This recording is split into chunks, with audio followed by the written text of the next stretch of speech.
حکومت کیسے چلانی ہے اس میں ہمیں گائیڈ کیا، طہارت کے حکام میں ہمیں گائیڈ کیا۔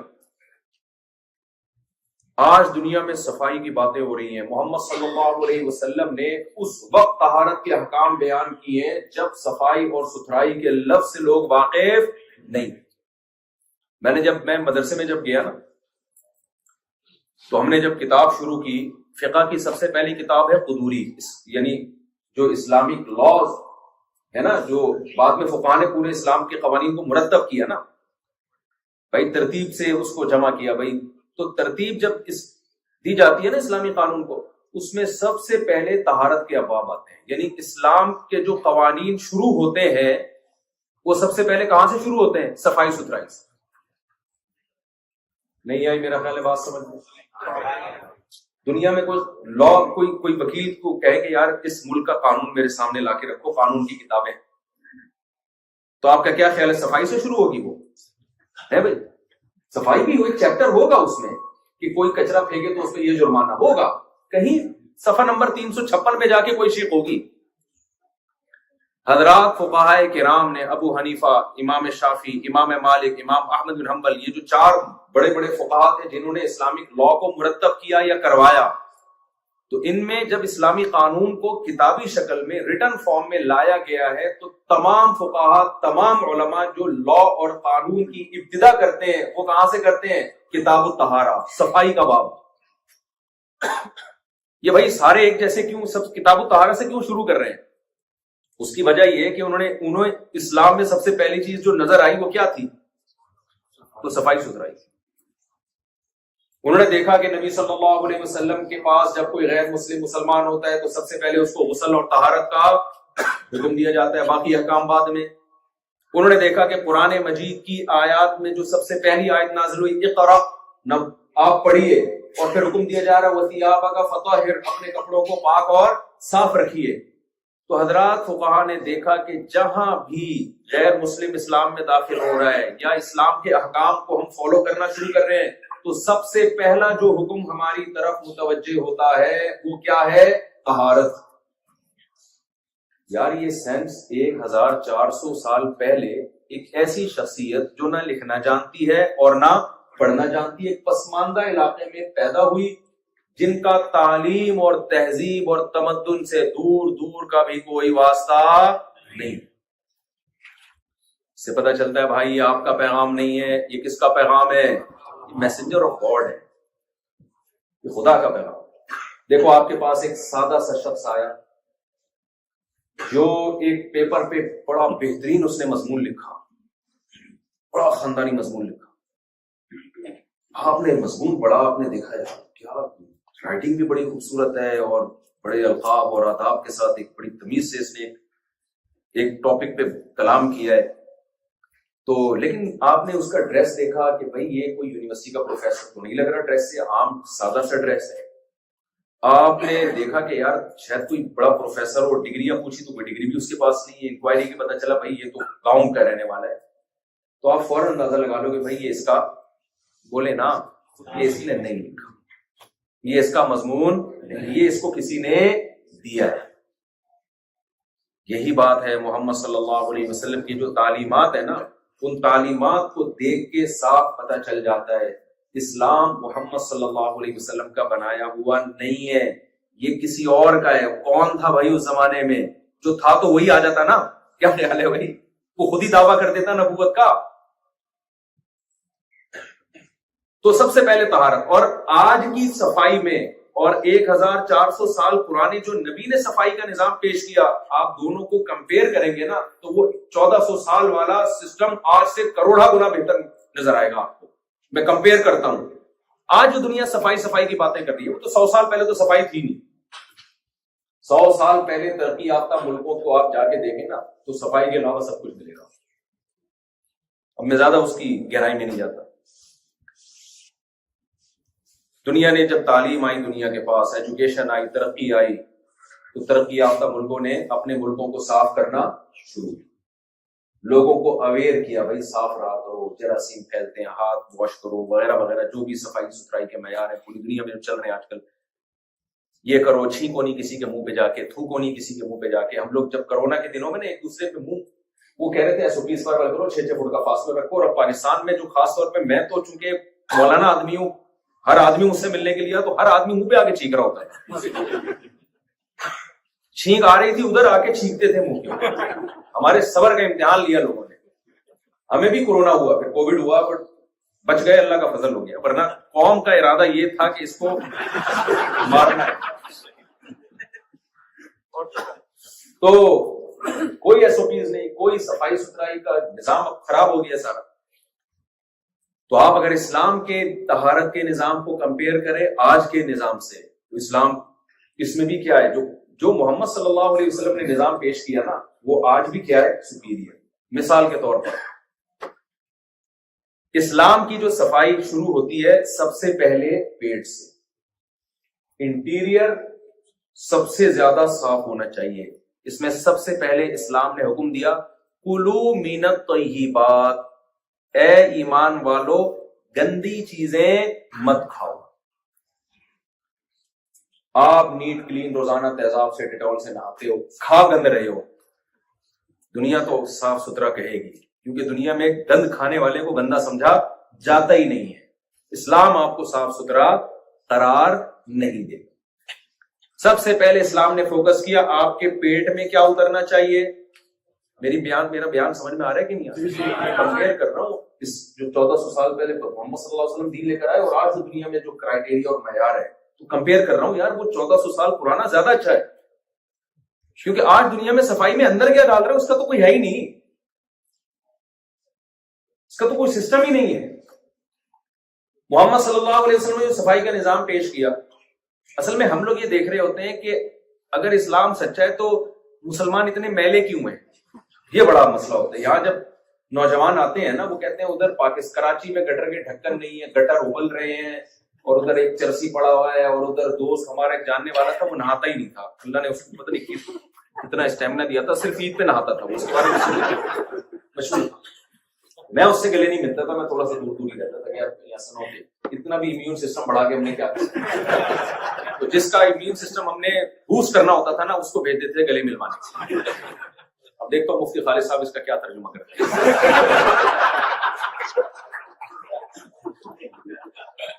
خالد صاحب کی بڑی آزمائی. تو وہ گورے نہیں سمجھیں گے یہ کیا کہہ رہے ہیں, وہ نہیں سمجھیں, ان کے سمجھ میں نہیں آئے گا. تو ایسا نہ وہ بولے وہی والی جاپانی والی بات ہو جائے کہ میری سسٹر کا کیا تھا. تو ہماری جو ینگ جنریشن جب آتی ہے وہ دیکھتی ہے یار باتیں صفائی کی مسلمان کرتے ہیں, ادھر گندگی, ادھر کیا ہے صفائی ہے. تو بھائی وہ مسلمان گڑبڑ کر رہا ہے. اسلام کا نظام طہارت اگر دیکھو تو وہ آج جو دنیا نے صفائی کا معیار جس چیز کو بنایا ہے, جو محمد صلی اللہ علیہ وسلم نے جو سسٹم دیا تھا وہ آج سے کروڑا گنا بہتر ہے. وہ تو پرابلم یہاں سے آ رہی, مسلمان نے چھوڑ دیا اس کو. مسلمان کی ذمہ داری تو نہیں لی نا اللہ تعالیٰ نے, لیکن ہم نے جن بزرگوں سے ملے, جن علماء کی صحبت میں ہم نے وقت گزارا ہے, جنہوں نے اسلام کو حقیقت میں فالو کیا ہے, وہ ایسی صفائی ستھرائی والی ان کی لائف تھی کہ میں اگر آپ کو اپنے شیخ حضرت مفتی رشید احمد صاحب رحمہ اللہ کے صفائی کے واقعات بیان کرنا شروع کر دوں تو آپ کہو گے شاید مفتی صاحب جو ہے نا وہ جھوٹ بول رہے ہیں.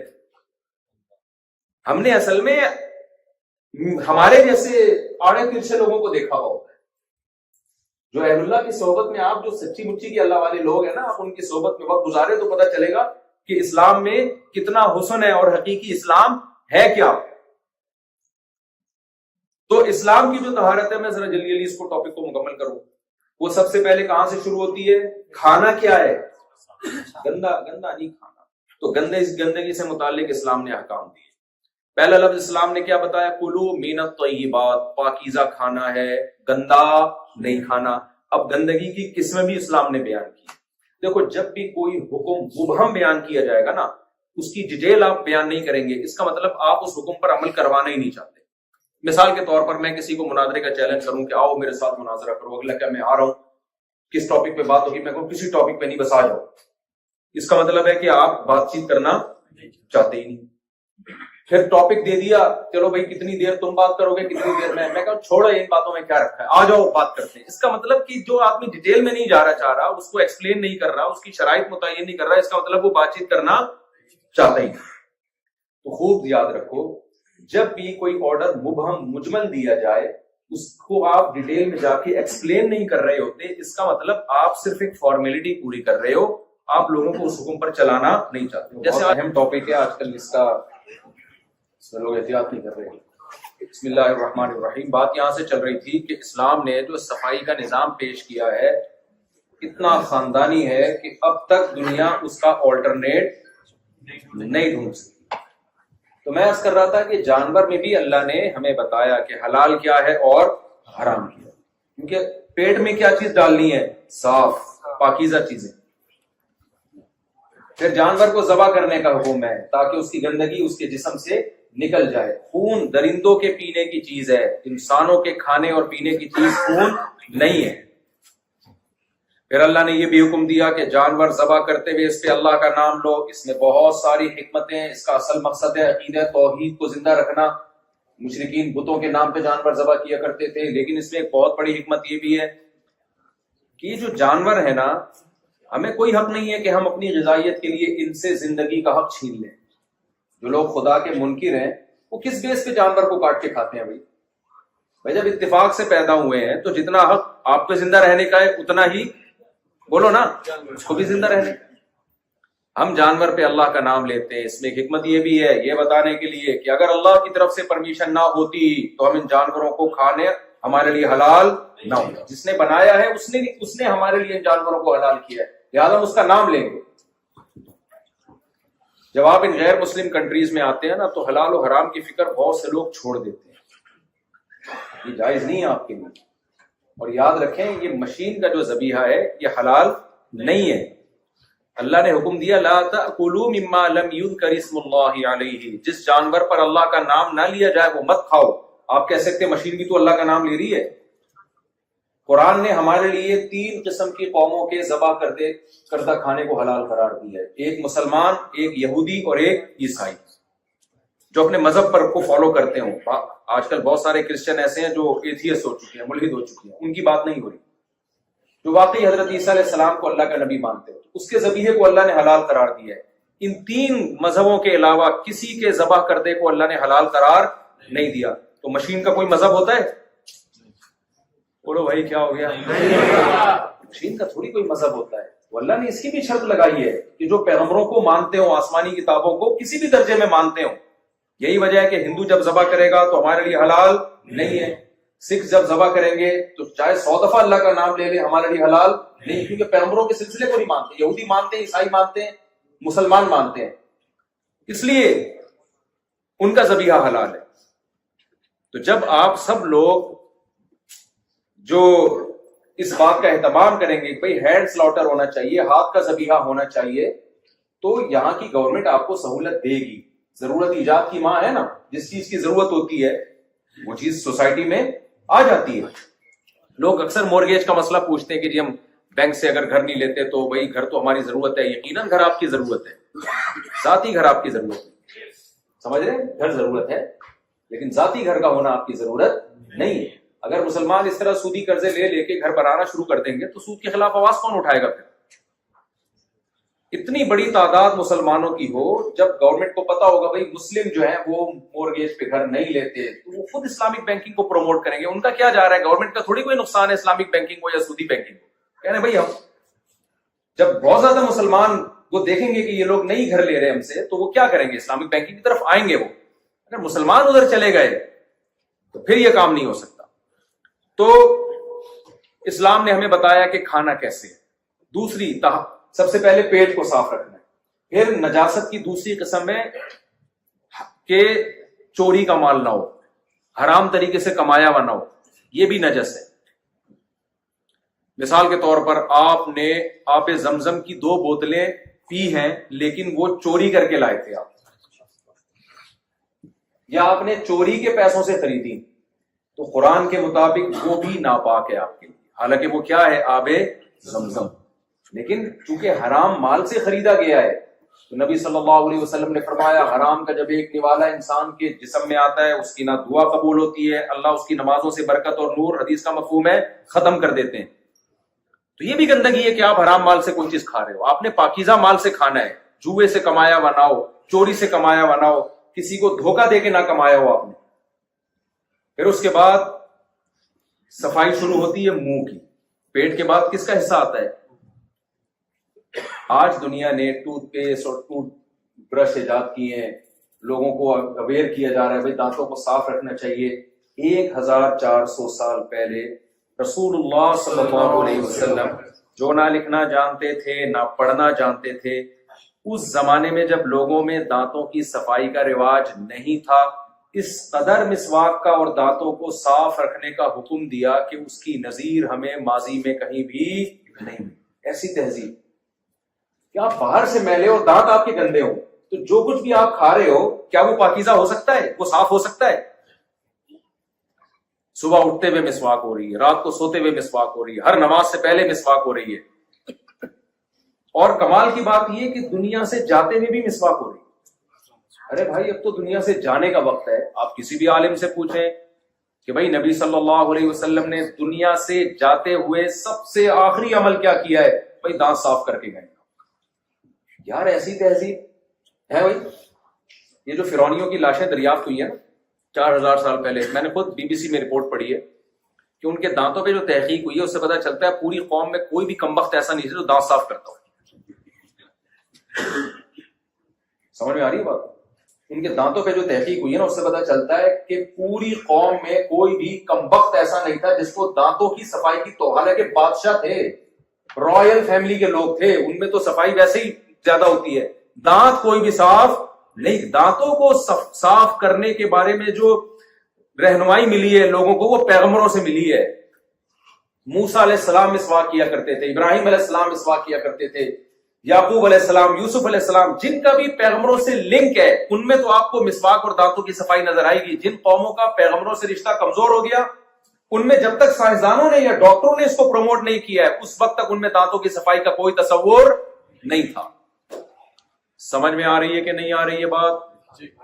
تو منہ کی صفائی 15 دفعہ منہ کو دھونے کا حکم دیا اسلام نے. فجر ہم پڑھتے ہیں تو وضو میں کتنی دفعہ کلی کرتے ہیں؟ 3 دفعہ. پھر ظہر میں 3 دفعہ. 5 نمازوں میں کم سے کم کتنی دفعہ ہو جائے گا؟ اور کراچی میں تو اور زیادہ دفعہ ہوتا ہے, اور زیادہ دفعہ ہوتا ہے. اب کیوں ہوتا ہے یہ کبھی آپ اکیلے میں ملیں گے تو انشاءاللہ میں آپ سے اس بارے میں بات کروں. ہر بات کھلے میں نہیں بیان کی جا سکتی, چھاؤں میں, کیونکہ غذائیں ایسی ہیں نا کہ وضو کا ٹھہرانا بہت مشکل کام ہے, بہت مشکل کام.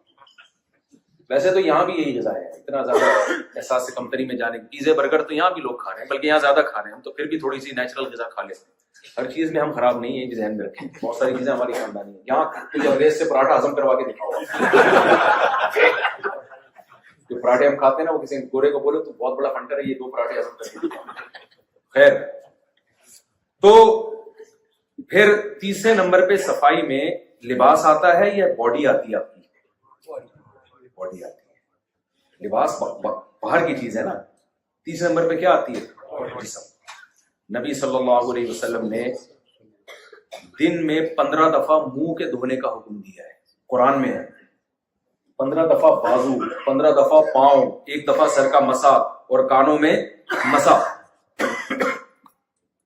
اس کے علاوہ آپ صلی اللہ علیہ وسلم نے فرمایا حق علی کل مسلم ان یغتسل فی کل اسبوع مرۃ او کما قال صلی اللہ علیہ وسلم. ہر مسلمان پر لازم ہے کہ ہفتے میں کم سے کم 1 دفعہ وہ غسل کرے. یہ اس قوم کو غسل کرنے کا حکم دیا جا رہا ہے جس کے پاس سب سے مہنگی چیز پانی تھا. عرب میں پانی, آج بھی پیٹرول سستا ہے بھائی, پانی کیا ہے؟ مہنگا ہے. وہ دور دراز جگہوں پہ جانا پڑتا تھا کنویں کی تلاش میں. میں نے جب مدرسے میں داخلہ لیا نا اور علم حاصل کرنا شروع کیا تو میں بتا رہا تھا نا سب سے پہلے جو ہماری فقہ کی کتاب ہے اسلامی قانون, مدارس میں قدوری پڑھائی جاتی ہے, اس میں سب سے پہلے کتاب الطہارہ. تو اس میں جب ہم نے حدیث پڑھی میں حیران ہو گیا. نبی صلی اللہ علیہ وسلم نے فرمایا اذا استيقظ احدكم من منامه فلا يغمسن يده في الاناء حتى يغسله 3 فانه لا يدري اين باتت يده او كما قال صلی اللہ علیہ وسلم. آپ صلی اللہ علیہ وسلم نے فرمایا جب تم میں سے کوئی شخص صبح بیدار ہوتا ہے, یہ عربوں کو صفائی ستھرائی سکھائی جا رہی ہے. سکھانے والا کون ہے یہ ذہن میں رکھیں, جو نہ لکھنا جانتا ہے اور نہ پڑھنا جانتا ہے.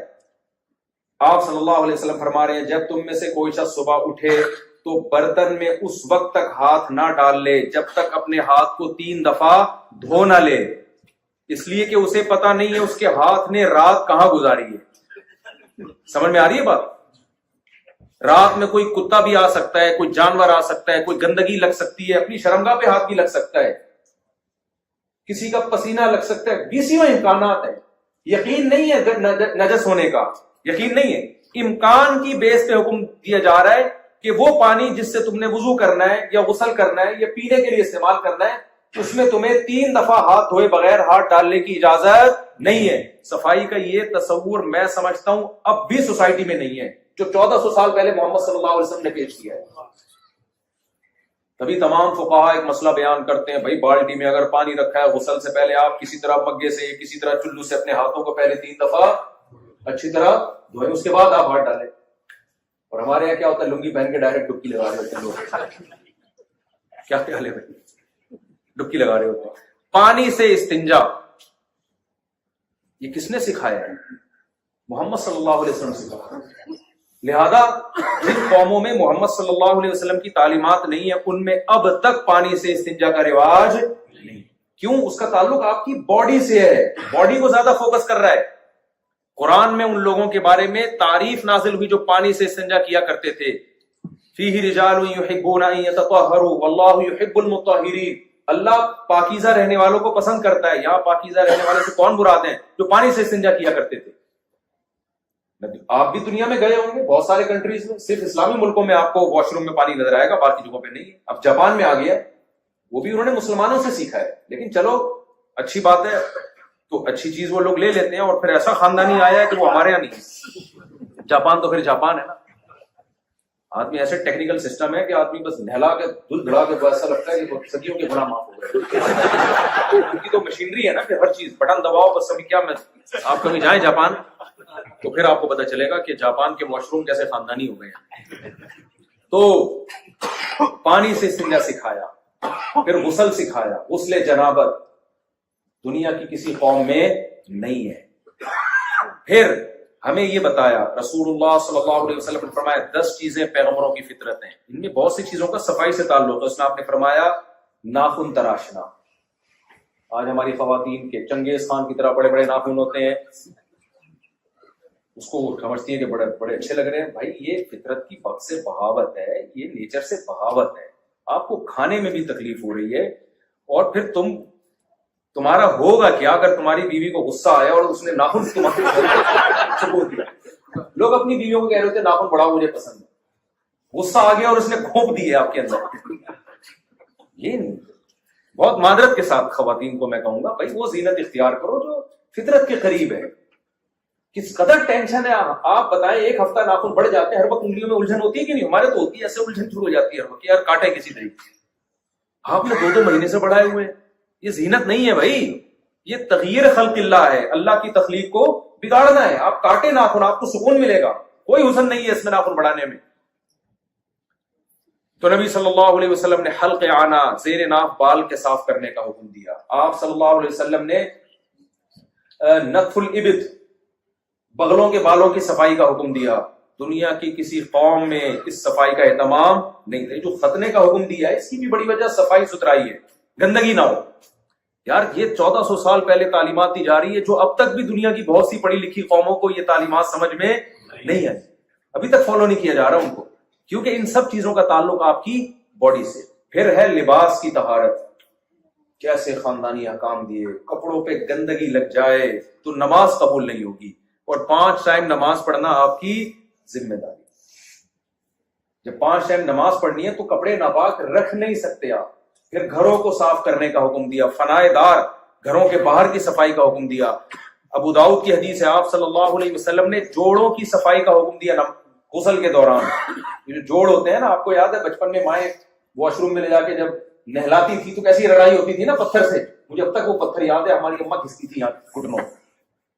تو اب تو وہ سب سیٹ اپ ہی ختم ہو گیا، اب تو ڈیٹول ڈالو سب ختم، تیزاب نہ آ جائے ڈیٹول کی جگہ، مجھے ڈر یہ لگتا ہے۔ تو نبی صلی اللہ علیہ وسلم نے جوڑوں کی صفائی کا حکم دیا۔ تو میں اس موضوع کو سمیٹ رہا ہوں، صرف ایک طہارت ہی کا نظام اسلام کا دیکھ لو نا، اس کا آلٹرنیٹ آج دنیا میں کسی کے پاس نہیں. سر کے بال سے لے کے پاؤں کے ناخن تک ہر طرح کی طہارت، ہر طرح کی طہارت. اس کے بعد پھر آپ عبادت میں جاتے ہو. دنیا کی ہر قوم میں، ہر مذہب میں عبادت کے طریقے ہیں، ہے یا نہیں؟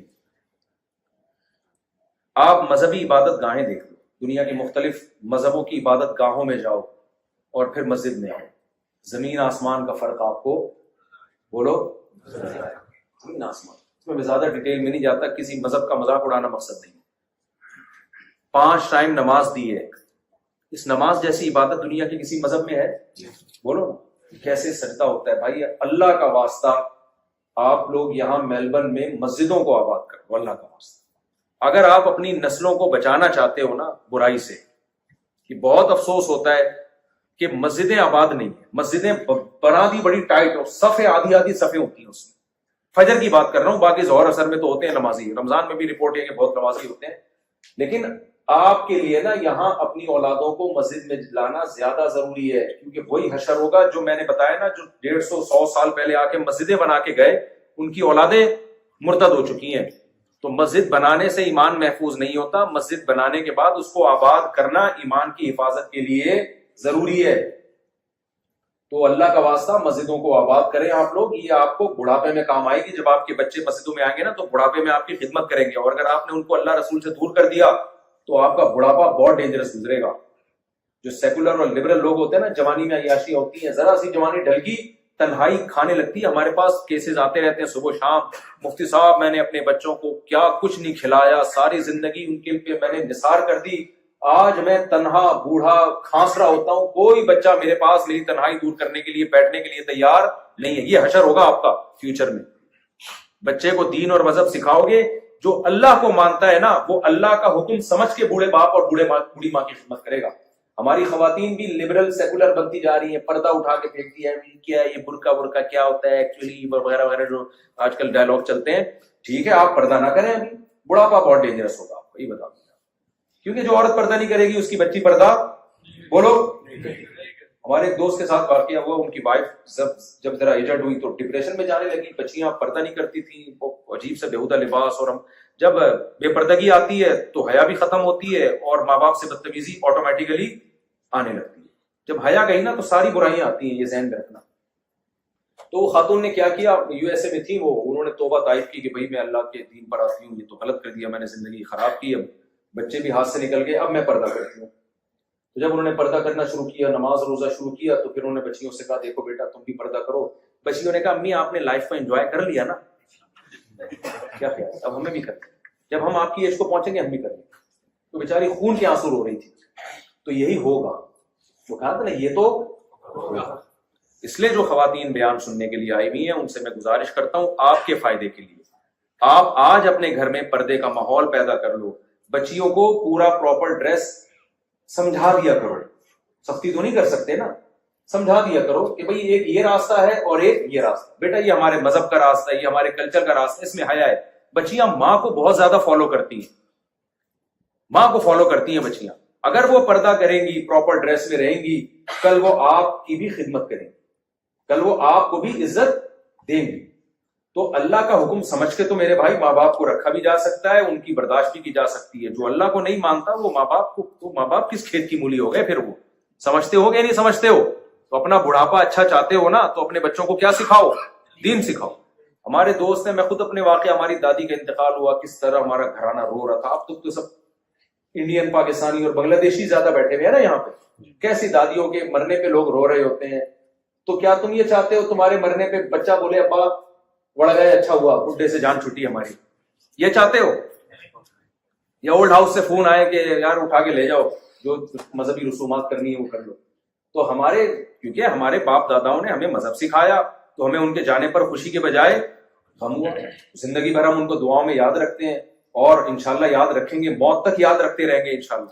ہمارا تو رشتہ ختم نہیں ہوتا، کیونکہ جب اللہ سے رشتہ ہوگا تو اللہ کہتا ہے جو ماں باپ کو نہیں مانتا وہ پھر کسی کو بھی نہیں مانتا. اللہ نے اپنے حق کے بعد سب سے پہلا حق کس کا بتایا ہے؟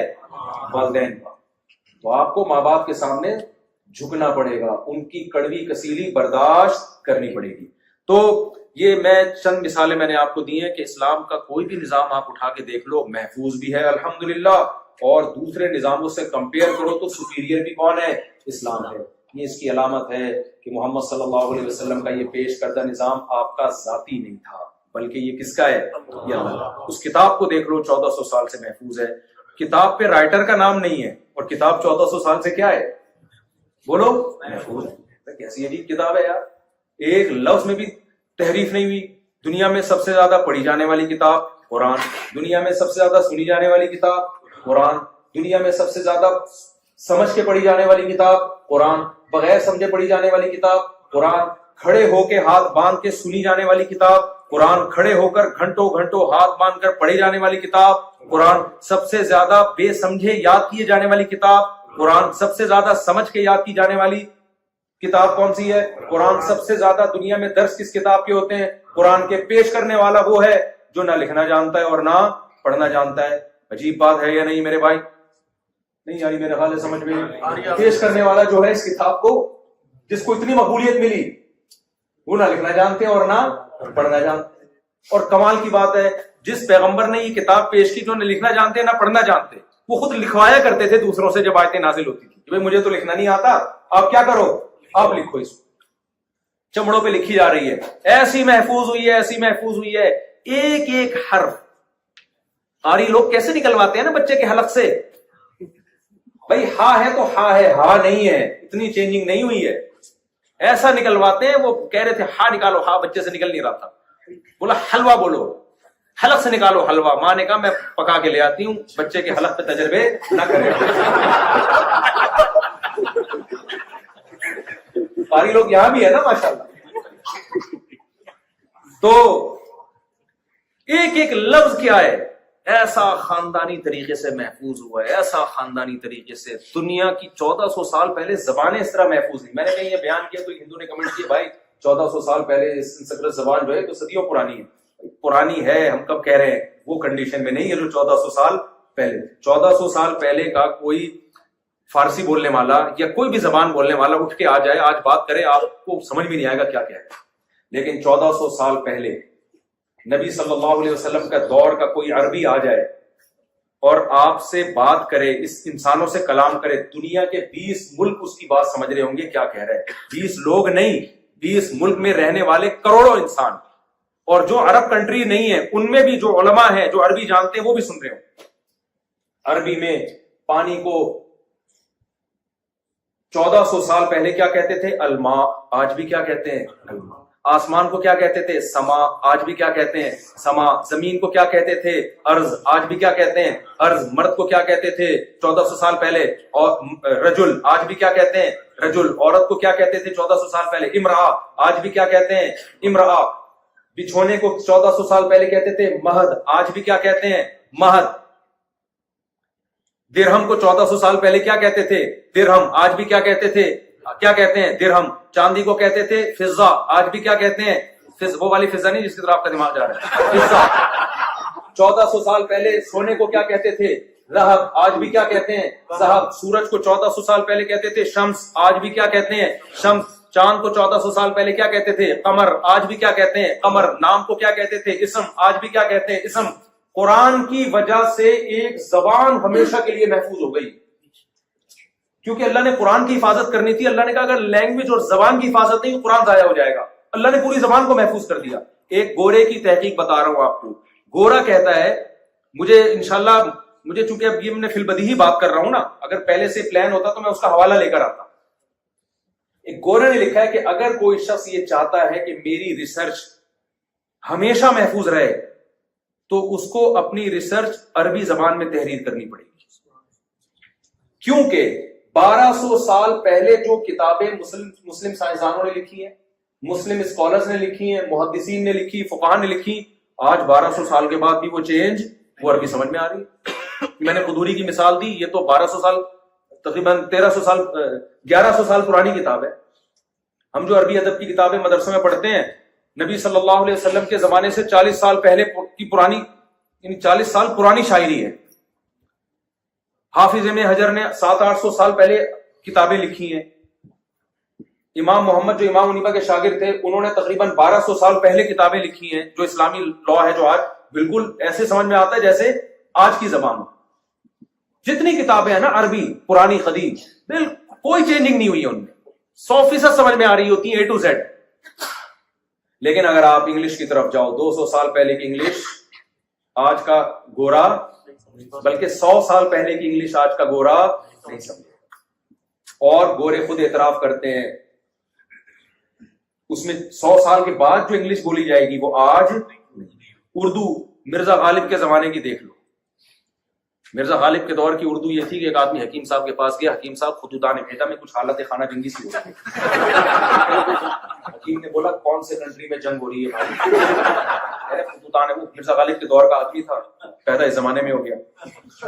مرزا غالب وہ حکیم کہتا ہے بھائی کون سے ملک میں جنگ ہو رہی ہے؟ کہہ رہے خطوطان میدان میں حالات خانہ جنگی سی ہو رہی ہے. پھر اشارہ کیا تو حکیم نے بولا بولنا پیٹ خراب ہے. سمجھ رہے ہو؟ 100 سال پہلے کی اردو الگ تھی، آج کی کیا ہے الگ، اور 50 سال بعد کیا ہوگی الگ ہوگی. ہر زبان اتنی اسپیڈ سے چینج ہو رہی ہے. عربی عجیب زبان ہے یار. 1400 سال پہلے چونکہ اس میں قرآن نازل ہو گیا، اللہ نے کہا قرآن کو محفوظ رکھنے کے لیے زبان کا محفوظ کرنا ضروری، لہذا پانی کو 1400 سال پہلے اگر پانی کہا جاتا تھا تو آج بھی پانی. قرآن میں جتنے الفاظ آئے ہیں الحمد سے لے کے والناس تک، کوئی ایک لفظ بھی ایسا نہیں ہے جو بھرپور طریقے سے عربوں میں آج استعمال نہ ہو رہا ہو، بلکہ دوسری زبانوں میں استعمال ہونا شروع ہو گیا. اردو میں عقل کو کیا کہتے ہیں؟ عقل کہتے ہیں. یہ کہاں سے آیا ہے؟ عربی سے آیا ہے میرے. انگلش میں زمین کو کیا کہتے ہیں؟ ارض. یہ کہاں سے آیا ہے؟ ارض سے. دوسری زبانوں پہ اثر ڈال دی عربی نے، ٹھیک ہے نا، گھس گئی دوسری زبانوں میں، ان کو تبدیل کر دیا خود ایز اٹ از. جیسے 1400 سال پہلے تھی آج بھی کیا ہے، ٹھیک ہے عامی لوگوں کی عربی الگ ہے لیکن وہ والی محفوظ تو ہے نا، وہ محفوظ تو ہے نا. بھائی یہ میں آپ کو اتنی لمبی جو رپورٹیں پیش کر رہا ہوں نا، یہ سمجھانے کے لیے کہ اپنے ایمان کو مضبوط کرو. آپ کو اللہ نے جو دین اور مذہب دیا ہے وہ برحق مذہب ہے، وہ آسمان سے نازل کردہ مذہب ہے، وہ انسانوں کا بنایا ہوا دین اور مذہب نہیں ہے. اب آخری بات، کرنا کیا ہے؟ کرنا، میں آپ کو ایک بات بتاتا ہوں، ایک مثال سے بات سمجھاتا ہوں پھر بات سمجھ میں. یہاں خواتین بھی بیان میں بیٹھی ہوئی ہیں پردے میں، آپ کی بیگم صاحبہ کوئی خدمت ہی نہیں کر کے دے رہی آپ کی، کوئی شوہر والے حقوق آپ کو دینے کے لیے تیار بولو ہے ہی نہیں، کسی قسم کی کوئی خدمت نہیں. آپ کو شک ہوا کہ پتہ نہیں اس کو پتا بھی ہے کہ میں ان کا میاں لگتا ہوں رشتے میں، کیا خیال ہے؟ یا الٹا کر لیتے ہیں مثال کو تاکہ خواتین ناراض نہ ہو. مثال الٹا کر لیتے ہیں، آپ اپنی بیگم کے کسی قسم کے کوئی حقوق دینے کے لیے تیار بولو نہیں. جب گھر میں آتے ہیں ایسے جیسے ہلاکو خان نے بغداد پہ حملہ، تمیز سے بات ہی نہیں کرتے. وہ نان نفقہ مانگتی ہے، آپ نان نفقہ نہیں دے رہے. کوئی بھی جو ذمہ داری مرد کی ہوتی ہے نا، عورت کے جو حقوق ہوتے ہیں وہ دینے کے لیے آپ تیار نہیں. آپ کی بیگم کو شک ہو جاتا ہے پتہ نہیں یہ مجھے اپنی بیگم سمجھتا بھی ہے کہ نہیں سمجھتا. وہ پروف دیتی ہے، دیکھو یہ نکاح نامہ ہے، میں آپ کی وائف. آپ کیا کر رہے ہو؟ پڑوسن سے بہت کھل ملا کے بات کر رہے ہو. جب بھی کوئی انٹی آتی ہے فری ہو جاتے ہو آپ. وہ ایک چٹکلا سنا دیتا ہوں. وہ ایک بچہ جو تھا نا، بچے بڑے ہوشیار ہوتے ہیں یار، تو بچے سے ابو نے پوچھا، امی نے پوچھا بیٹا اسکول میں تم پڑھتے ہو؟ ہاں امی پڑھتا ہوں. بیٹا یہ اسکول میں کیا بتایا جان کیسے نکلتی ہے؟ سائنس کے جو سبجیکٹ ہے نا اس میں بتایا ہوگا نا جان کیسے نکلتی ہے، تو بیٹا بتاؤ جان کیسے نکلتی ہے؟ بچے نے کہا ابو کھڑکی سے نکلتی. امی کھڑکی سے نکلتی ہے. ماں حیران ہوگی کہ کھڑکی سے جان کیسے نکلتی ہے. تو ماں نے پوچھا بیٹا سمجھا نہیں؟ کہتی امی جب آپ گھر پہ نہیں ہوتی نا وہ انٹی آتی ہیں پڑوسن، تو جیسے ہی آپ دروازہ نوک کرتی ہیں ابو کہتے ہیں جان کھڑکی سے نکل جاؤ. جان کہاں سے نکلتی ہے؟ کھڑکی سے. تو اب آپ کیا ہو رہے ہو؟ پڑوسن کو جان بھی کہہ رہے ہو، پڑوسی کچھ منگواتی ہے پڑوسن تو اس کے حقوق بھی سارے پورے کر رہے ہو. آپ کی بیگم کو کنفیوز ہو گئی کہ پتہ نہیں ان کو پتا بھی ہے کہ آپ کی مجھ سے شادی ہوئی تھی، کسی قسم کی کوئی فری کرانے کے لیے لفٹ کرانے کے لیے بندہ تیار ہی نہیں ہے، کوئی حقوق ہی نہیں دے رہا. وہ نادرا کے سرٹیفکیٹ دکھا دیتی ہے، نکاح نامہ دکھا دیتی ہے، آپ ایمان لے آتے ہو بیگم میں مانتا ہوں کہ تم کیا ہو میری وائف، لیکن آپ کا ایٹیٹیوڈ چینج نہیں ہوتا، اسٹائل وہی رہتا ہے. پھر جب آپ بیگم کو غصہ آتا ہے نا تو آپ جواب میں کہتے ہو بیگم غصے کی کیا ضرورت ہے، میں مانتا ہوں کہ تم میری کیا ہو، وائف۔ تو بیگم کیا کہتی ہے کہ یعنی بیگم کوئی ایسا سخت لفظ استعمال کرے گی نا کہ بھئی کیا کرنا ہے آپ نے، پھاڑ دو یہ نکاح نامہ، یہی کہے گی نا، مت کہا کرو کہ میں تمہاری وائف ہوں۔ اکثر یہ کہتے ہیں نا، مت کہا کرو کہ مجھے تم سے محبت ہے، یہ ہوتے ہیں نا گھروں میں جھگڑے، یہ لفظ زبان پہ نہیں لایا کرو، بس بہت دیکھ لی محبت، یہی کہے گی نا۔ بھائی جب آپ کسی رشتے کو مانتے ہیں نا تو ماننے کا مطلب اس رشتے کی وجہ سے آپ پہ جو ذمہ داریاں آتی ہیں آپ عملی طور پر ان ذمہ داریوں کو ایکسپٹ اور قبول بولو کر رہے ہو، ادروائز خالی بلی کا ماننے سے کچھ بھی نہیں ہوتا۔ تو جب آپ مان لیا، آپ نے مانتے ہو نا کہ اسلام پر حق ہے، یا ابھی بھی کوئی کنفیوژن ہے تو پھر چھپڑ میں مل لینا، بتا دیں کچھ اشکالات ہیں تو انشاءاللہ کوشش کریں گے حل کر دیں ان اشکالات۔ اگر کوئی بندہ چاہتا ہے نا تو الحمدللہ اسلام پہ اٹھنے والے ہر اعتراض کا جواب الحمدللہ موجود ہے۔ چاہتا ہی نہیں تو پھر تو پتھر دلوں کو کوئی نہیں پگھلا سکتا۔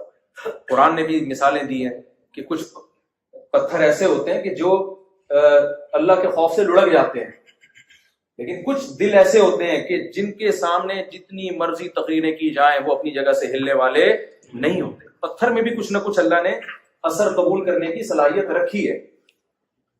تو جب میرے بھائی مانتے ہیں اسلام برحق ہے، اللہ برحق ہے، محمد صلی اللہ علیہ وسلم اللہ کے پیغمبر ہیں، تو اس رشتے کے کچھ تقاضے، اب میں جلدی 5 منٹ میں ان تقاضوں کو ہائی لائٹ کر لیتا ہوں۔ سب سے پہلا حکم جو آپ کی طرف آتا ہے اللہ کا وہ ہے جب آپ لا الہ الا اللہ کا اقرار کرتے ہو تو سب سے پہلا حکم کیا ہے؟ طہارت، اور طہارت کے بعد کیا ہے؟ نماز۔ سمجھتے ہو کہ نہیں سمجھتے ہو؟ اور مردوں کے لیے نماز گھر پہ ہے یا مسجد میں؟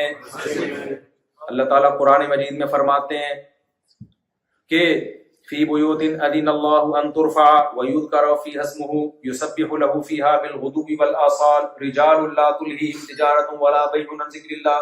اللہ کہتے ہیں کچھ گھر ایسے ہیں جو اللہ کے گھر ہیں، ان گھروں کو کچھ ایسے نیک لوگ آباد کرتے ہیں جن کو تجارت اور کاروبار اللہ کی یاد سے غافل نہیں کرتا۔ اللہ نے یہ نہیں کہا کہ وہ تجارت کرتے ہی نہیں ہے، وہ آسٹریلیا میں ٹیکسی نہیں چلاتے، وہ آسٹریلیا میں جاب نہیں کرتے، اللہ نے کہا وہ سارے کام کرتے ہیں، آئے ہی اسی سلسلے میں ہیں۔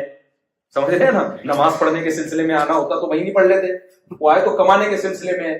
تو اسلام دین فطرت ہے، اسلام نے یہ نہیں کہا کہ وہ کماتے نہیں، لیکن اللہ نے کہا کہ کچھ ٹائم ایسے ہیں جب مسجد سے حی علی الصلاۃ کی صدا گونجتی ہے تو پھر ان کی تجارت اور ان کی ملازمت ان کو اللہ کی یاد یعنی نماز سے غافل، اور نماز سے مراد ہے جماعت کی مسجد میں نماز، اس سے غافل نہیں ہے۔